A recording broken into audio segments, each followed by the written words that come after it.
and is no longer desirable, is it? Well, yeah, I know you two would eat it, but normal people, like the girls over here, wouldn't eat it. Okay? So, what was this wrapper? Righteousness. Okay? So righteousness protects us from the dirt and the grime of the world. That makes sense? Well, we're talking about God's righteousness. So God covers us so we can stand before him. Because God is holy, right? Yeah, God is holy. And so just like this wrapper protects the candy, our righteousness covers over our sin and allows us to come before a holy God. Okay? So Abraham believed God that he would have a son, and it was credited to him as righteousness. Did Abraham have a son? What was his name? You forgot? Jack, do you remember what Abraham's son's name was? It was not Luke. It was Isaac. Okay, and Isaac gave birth to Jacob and Esau. And Jacob was the father of 12 sons. You see how we're getting bigger and bigger and bigger? See, God always keeps his promises. That's a lot of kids. You think that's as many as the stars in the sky? Well, I want you guys to think about that, okay? And two things. First, you get a cool little picture of Abraham. That'll keep you busy while you're sitting with your parents. I've got a handful of crayons that you're going to have to share. So one per family. And then you get one, or you lose it for everybody else.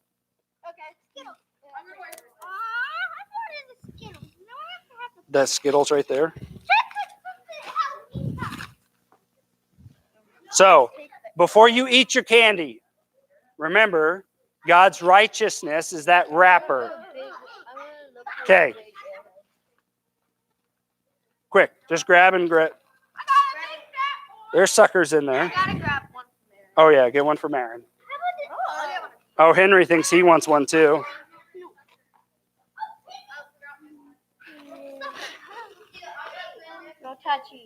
One.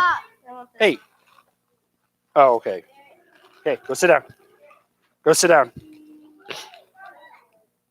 Okay, that's good. Go. All right. There's one pack of crayons for every family. Jack, can go sit down. Parents, or adults, do you want a sucker? Didn't you already get one? You got candy. Go sit down. No.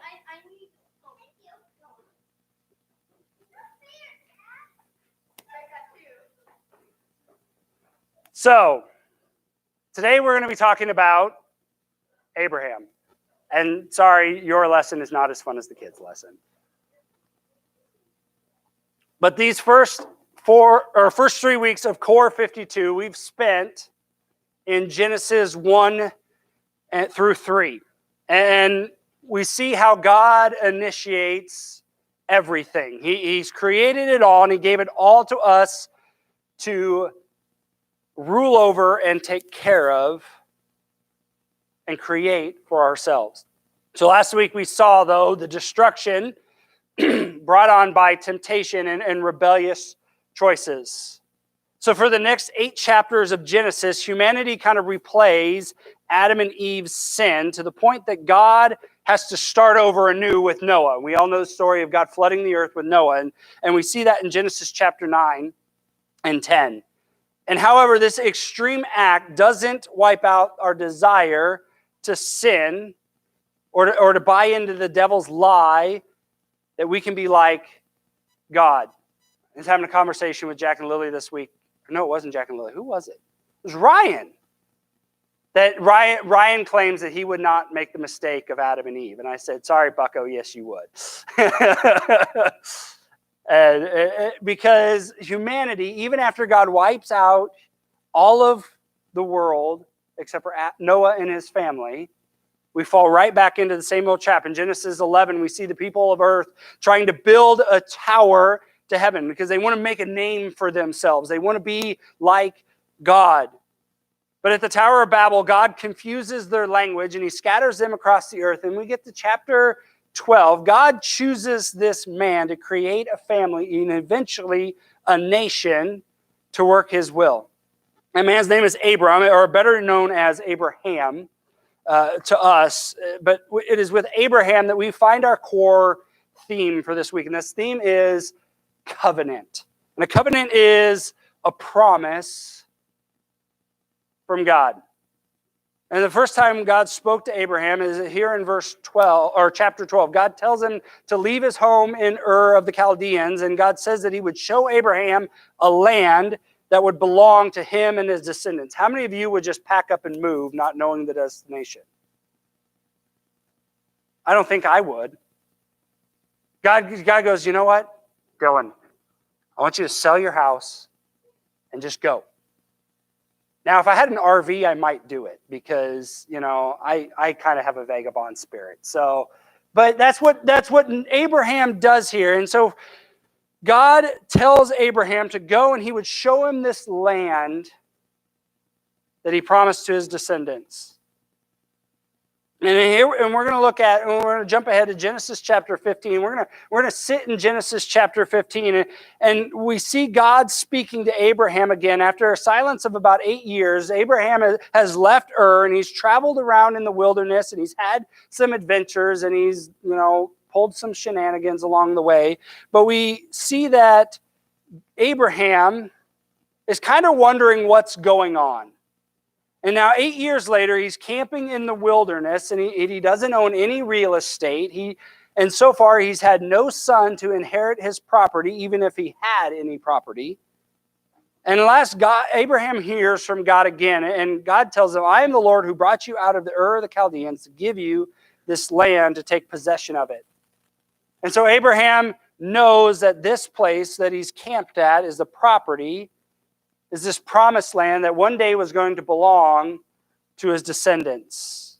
And this is how Genesis 15 starts, starting in verse 1. It says, after this, the word of the Lord came to Abram in a vision. Do not be afraid, Abram. I am your shield, your very great reward. I want to pause there for a second. If you're curious by nature, you probably are wondering, after what? After this, the word of the Lord came. What are we after? Well, if you look back in chapter 14, we see that Abraham has just returned from the battlefield. He has won a great victory over 4 very powerful kings who have been terrorizing this area that Abraham has been living. And Abraham has had some powerful enemies, and he's wondering if those enemies are going to try to regroup and take vengeance on him. And so God says, do not be afraid. Abraham's probably exhausted. He may have been wondering what he's supposed to do next. I mean, it's that feeling of a letdown. And I don't know why this is, but often after we've accomplished something big, there's a letdown right after that success. Have you ever experienced that? You get a degree or you finish a project, you land that big promotion you've been wanting for so long, you make it to retirement, you finally make that big purchase you've been saving for all these years, and soon after you get that, was that it? That's all that was? See, that's why young women are warned to expect some degree of postpartum depression right after the birth of a baby. That's why retirees need to have that sense of letdown right after they finally retire. But for Abraham, there's just this underlying fear after this victory. See, God has protected him in the past and called him out of his home country, but would God continue to protect him in the future? That's why I think the first thing that God says is, do not be afraid, Abraham, I am your shield. I think that's exactly what Abraham needed to hear. He wanted He knew what a shield was. I mean, he just come from battle, and he probably owed his life to the strength of his shield. See, his shield is what absorbs the shock of a spear or sword, or repels flaming arrows. Abraham understood this probably better than we do. We don't fight hand to hand much anymore. But we do see shields all over our lives even today. So you probably have a shield on your computer that protects the hard drive from viruses. I mean, my virus protection has the emblem is a shield. Or antibacterial soap and cleaning products act as a shield against germs. Sunscreen is a shield against harmful UV rays. A bulletproof vest worn by law enforcement is a type of shield. And so you might be asking the same thing Abraham is asking in verse 8. It says, Abram says, Sovereign Lord, how can I know that I will gain possession of it? That is this land that he's promising to future generations. And Abraham is known for his great faith. I mean, he's the father of the faithful. And so it kind of makes me feel better, at least I hope it does you, that Abram's faith is not perfect. And perhaps Abraham was afraid, and sometimes he had doubt mixed with his faith. And does that describe your faith? Because I know it describes mine.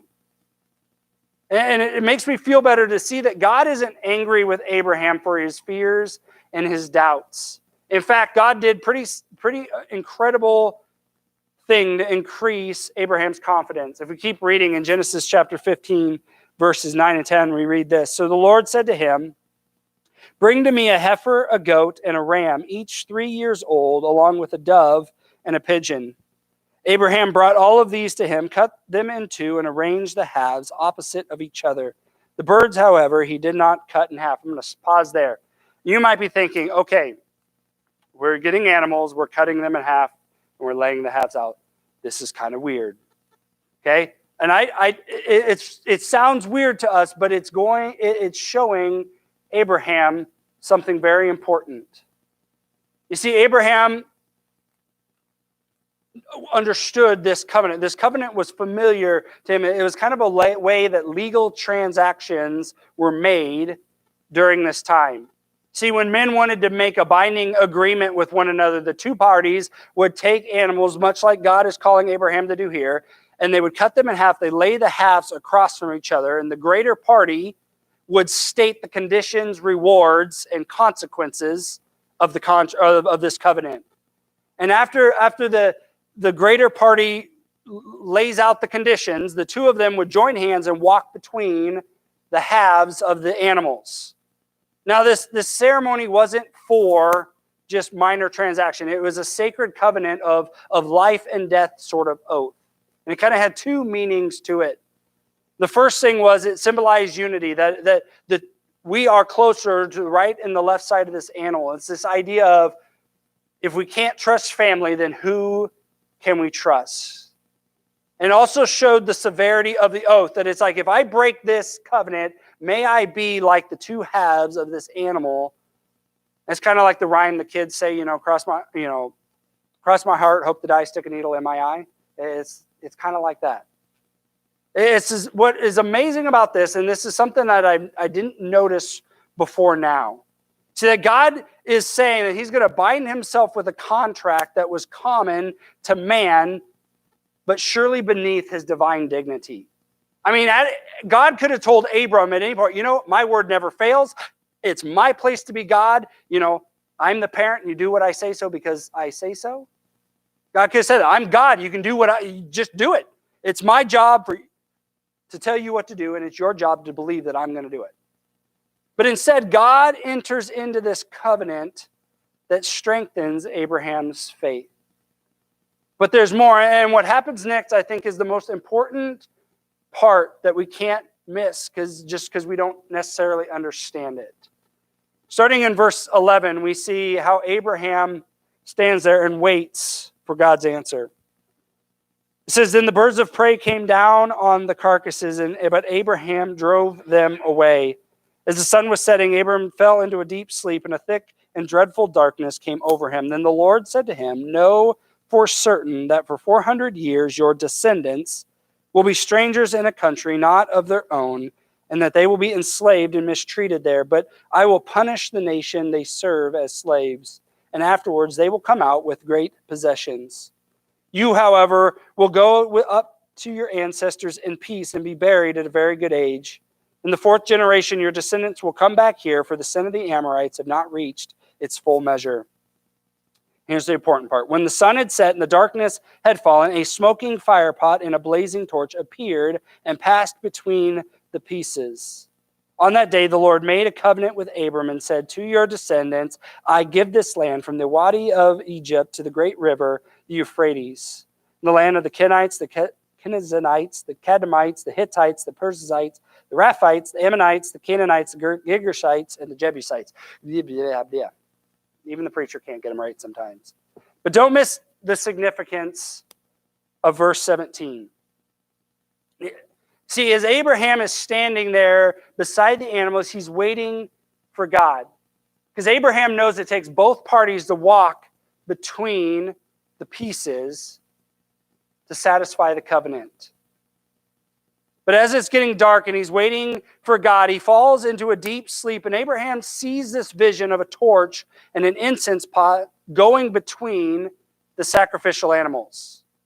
And here's what this is. He sees the representation of God himself walking between the animal carcasses. See, in a normal contract, both parties walk between the animals together. But what's significant here is that God does not require Abraham to commit himself to the covenant. God alone passes between them. See, it shows that this covenant is unconditional. It doesn't depend on anything that Abraham did, and it could not make it null and void by anything that Abraham failed to do. The covenant was solely dependent on God and God alone. See, God doesn't require Abraham to sign on the dotted line. God signed both sides of this agreement.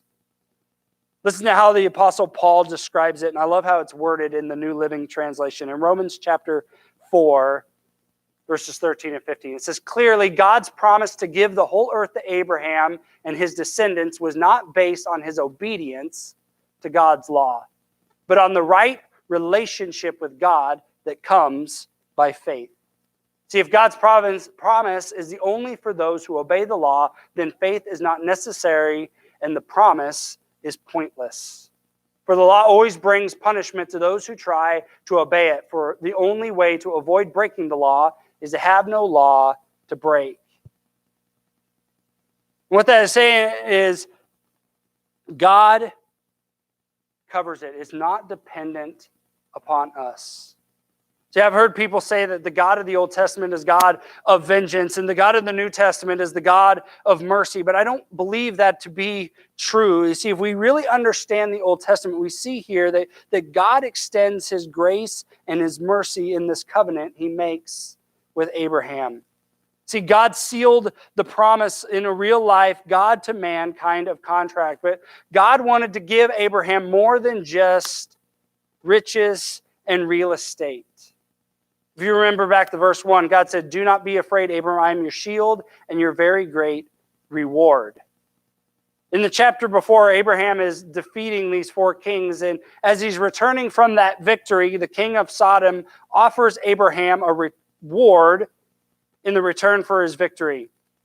Abraham told the king of Sodom this in Genesis chapter 14, verses 22 and 23. It says, but Abraham said to the king of Sodom, with a raised hand I have sworn an oath to the Lord, God Most High, creator of heaven and earth, that I will not accept nothing that belongs to you, not even the thread or the strap of your sandals, so that you may never be able to say, I made Abram rich. See, I have no doubt that God was pleased when Abraham turned down the blessings of man from the king of a wicked city. See, in chapter 14, we see that Abraham even goes as far to give a tenth of all that he had taken in battle. This is the first mention of tithing in the Bible. But in this tithing, Abraham demonstrates his faith. The same is true that when we give to the Lord, when we give of our tithes and offerings, we demonstrate our faith that is in God who provides for us. God's blessings made Abraham one of the richest men in that part of the world. But God wanted to do more than just give that material blessings. God wanted a relationship of friendship with Abraham. Unfortunately, there are some people who turn to God only when they want something. See, when someone gets sick or we lose our job or we find some hardship that hits in our life, all of a sudden we get really interested in God. And as soon as our needs are met, though, that interest evaporates until we face the next crisis and we need God again. But God's word to Abraham shows that God is greater than the goodies that he gives. God himself is our greatest reward. To be able to have a close relationship with God, to be his friend, his partner, is the greatest reward any one of us could hope to receive. I love how James puts it in James chapter 2, verse 23. It says, "And Scripture was fulfilled that Abraham believed God, and it was credited to him as righteousness. And he was called God's friend." Abraham was called God's friend. I want to have that title, to be a friend of God. And it's important is being in a friendship is that both are close to one another. You can't have a friend who's someone you've never spent time with or you don't get to know. Some of us, maybe in a time of our life when we're filled with fear and doubt, fear of what the future may hold, fear of that doubt that whether God is actually going to be with us in that time. How can we be sure that God's promises will be true?